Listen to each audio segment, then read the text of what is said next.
Nixon and Congress recognized that the federal government also has the responsibility to ensure clean air and water standards to protect individual health and the environment across America. If the state of Texas refuses to execute a clean air program that meets federal requirements, then it is incumbent upon the federal government, through you, the EPA, to do this. Second, I hope that both the state of Texas and the EPA will agree to work together to meet the significant challenges we face in attaining clean air standards in north central Texas. Adding greenhouse gases to the prevention of significant deterioration program is just a start. But, as Dr. Al noted when he was a professor at SMU, the emissions that spew into our air from hydraulic fracturing of natural gas present a significant emerging threat to our air and consequently our health. So, at a time when many parts of our country are reaping the benefits of the Clean Air Act of 1970, as well as the revision signed into law by President George Herbert Walker Bush in 1990, the county that I live in, Denton County, just north of here, has shown progressively worse air quality as gas drilling activities have steadily increased.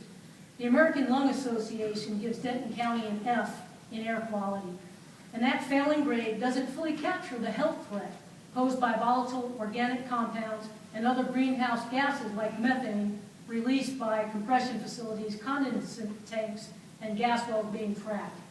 It is no wonder that the risk for cancer and respiratory disease in my county is 25% higher than the national average. And my town of Flower Mound has had to call in the Texas Cancer Registry of the Texas Department of State Health Services twice in the last 3 years to investigate potential clusters of thyroid cancer and leukemia. As you may know, a cancer cluster study simply looks at the actual number of cases of a particular type of cancer in an area, and then compares that number to what would have been expected based on state cancer rates. In 2008, our thyroid cancer cluster, the DSHS observed 11 women with thyroid cancer in my zip code of 75022. Based on state incident rates, they expected much less than that. I'm going to skip past some of my testimony on childhood leukemia, but I will provide that to you in a written format.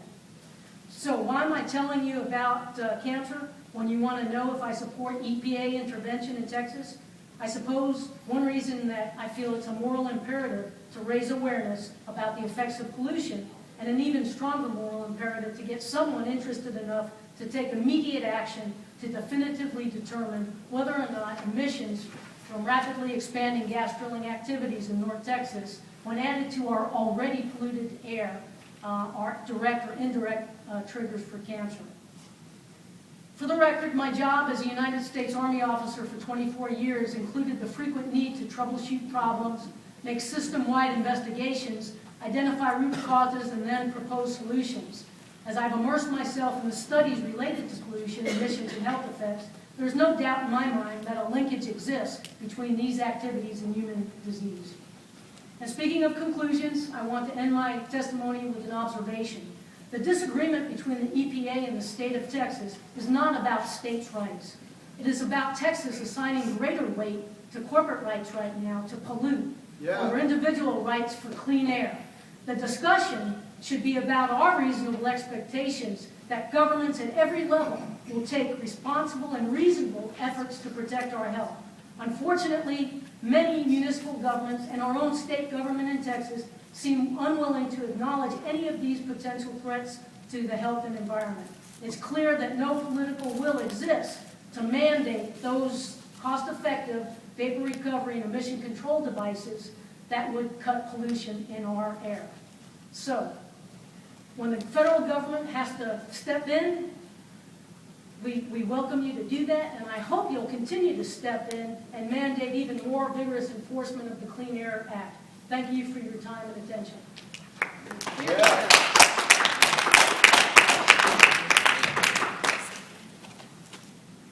Good morning, Dr. Al, panelists. My name is Lon Burnham, B-U-R-N-A-M.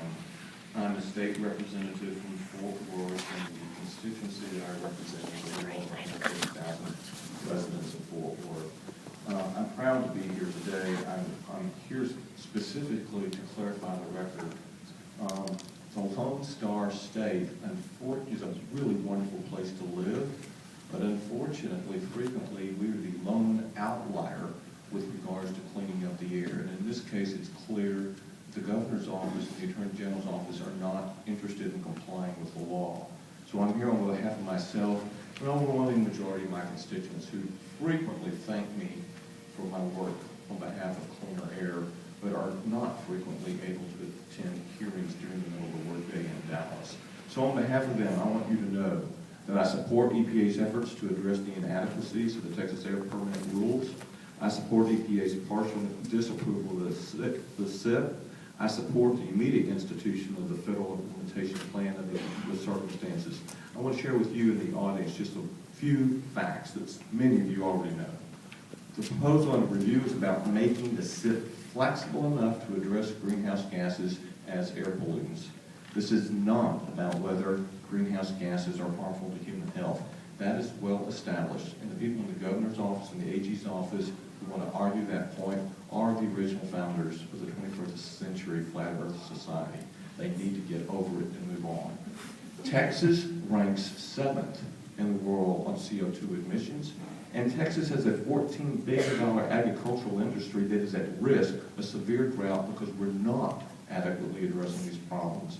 The state climatologist has said it is irresponsible not to plan for the effects of rising temperatures, and I carried legislation last session urging all state agencies to make appropriate plans for what we're going to see to our coastal area, our islands, because of what's happening with global warming.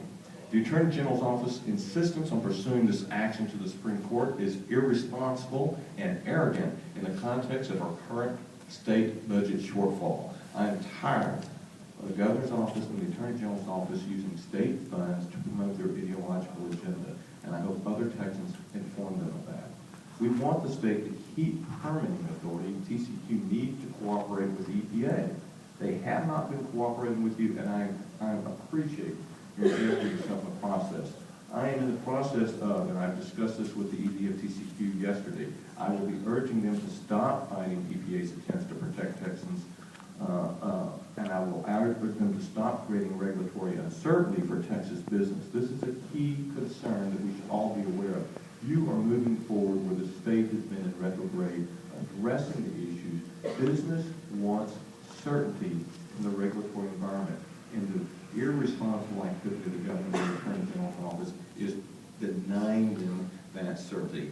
We need the state to fulfill the state's duty to implement the Clean Air Act. As a clean air activist, since returning to North Texas in 1975, it's been my experience that consistently we have had failed leadership in this manner.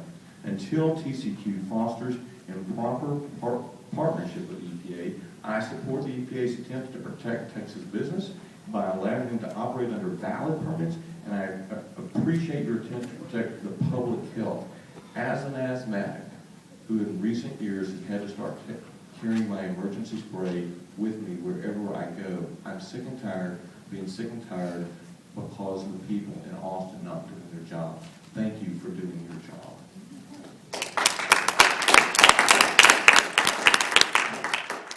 I'm a fourth-generation resident of Taft, Texas, a small town located outside of Corpus Christi. First of all, I would like to thank you for allowing us to express our thoughts on a real issue that affects the rest of the country, not just Texas: pollution from greenhouse gases. Contrary to what our governor believes, Texas's wind is not stationary. That being said, it's unfortunate that our state's political leaders have allowed the situation to get to this point. But this is where we need you, the Environmental Protection Agency, to step in and take over the permitting process. Our leaders, through the Texas Commission on Environmental Quality, have failed to listen to the citizens of the state by continuing to put special interest before public health. When the argument made is that this is violating states' rights or that this will affect the livelihood of the thousands of Texans, I know they have not listened to us or have seen what I have seen. They have not seen young children deprived of playing outdoors because of their respiratory illnesses. They have not watched as a parent is in need of a nebulizer to assist them with breathing when the air quality is bad. They have not seen the vehicles exiting local refineries covered with a substance that makes you wonder, what exactly am I breathing in? And they have not listened to the citizens of this great state when they say, yes, we need jobs, but not at the expense of our health. I am able to compare and contrast the past and the future where I live. My small town is surrounded by wind farms, a source of renewable energy and a boon to the local economy. Yet, what makes our location so perfect for one positive thing also brings a negative: pollution from the local refineries. So, clean air does not happen overnight, but I challenge you to take charge and lead us in that direction. The state has had more than enough time to clean up its act and continues to fail to do so. So the actions that you take today will not have an impact on our lives, but on those of the generations to come. It is my prayer that we look at the big picture for once and think about the future. Economies may be repaired, businesses may come and go, but we only have one life and one earth. What's more important? Thank you.